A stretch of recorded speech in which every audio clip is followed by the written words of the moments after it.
ડભોઈમાં ભારતીય જનતા પાર્ટીનો સ્થાપના દિવસ ઉત્સાહભેર ઉજવાયો હતો। ભાજપ કાર્યાલય ખાતે ધ્વજવંદન સાથે કાર્યક્રમનું આયોજન કરવામાં આવ્યું હતું।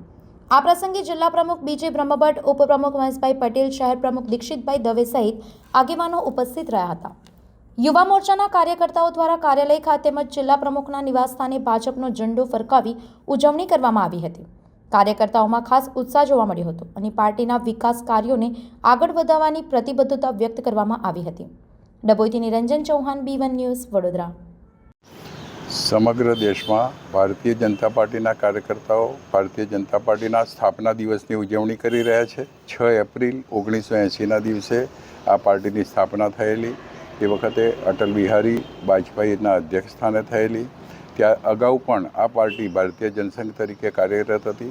21 ઓક્ટોબર 1951થી કાર્યરત પાર્ટી આજે ખૂબ પ્રગતિ કરીને આગળ વધી છે। ત્યારે ડભોઈ નગરમાં યુવા મોરચાના કાર્યકર્તાઓ સાથે આજે મુખ્ય કાર્યકર્તાઓના ઘેર ભારતીય જનતા પાર્ટીનો ધ્વજ ફરકાવવાનો કાર્યક્રમ છે। એ નિમિત્તે મારા નિવાસસ્થાને સર્વે કાર્યકર્તાઓ આવ્યા છે। અમે ધ્વજ ફરકાવ્યો અને આ વખતે ભારતીય જનતા પાર્ટીના સર્વે કાર્યકર્તાઓને ખૂબ ખૂબ શુભેચ્છા પાઠવું છું અને આગામી સમયમાં સૌ સાથે મળી ભારતીય જનતા પાર્ટીની વિજય કૂચ આગે કરીએ એવી શુભેચ્છા સાથે વિરમું છું। અસ્તુ, વંદે માતરમ, ભારત માતા કી જય।